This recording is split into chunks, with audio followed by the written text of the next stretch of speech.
Welcome to another episode of D&D Quick Tips, advice for players and dungeon masters. Today's tip is for DMs, and it's about 3 ways to deal with metagamers. Metagaming is when a player uses out-of-character knowledge during in-character situations. Metagaming breaks our suspension of disbelief, that wonderful concept that allows us to be pulled into a fantasy world and forget we're playing a game.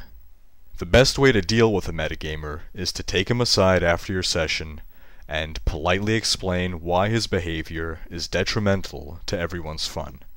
But sometimes players metagame covertly. You suspect they are using out-of-character knowledge, but there's enough doubt that you can't directly confront them with it. So what do you do in this case? Case 1. Mr. Genre Savvy. This is a player who acts on his knowledge of games, movies, and books. Upon entering a dungeon room filled with statues, Mr. Genre Savvy immediately expects the statues to come to life and attack, or for a basilisk or Medusa to appear. When holed up in a tavern with a horde of zombies pounding at the doors, he tries to deduce in which order you'll kill off the NPCs.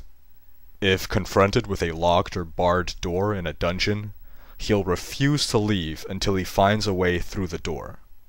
How do you foil a player who is familiar with the genre? Use that familiarity against him. Maybe those statues are just statues. Maybe none of the NPCs die. Maybe the door simply can't be opened. If you deliberately subvert the common tropes of the genre, Mr. Genre Savvy's first instinct will always be wrong. Case 2. The Prophet. This player acts on foreknowledge of the adventure. Maybe you're running a published adventure which the player is familiar with. Maybe the player caught you looking at the Vampire Lord entry in the Monster Manual. Maybe the player studied your dungeon map while you went to the bathroom. Whatever the case, you feel this player is making impossibly accurate predictions. How do you foil him? Improvise. Instead of having that group of goblins guarding the keep's entrance, use the group of gnolls from level 2.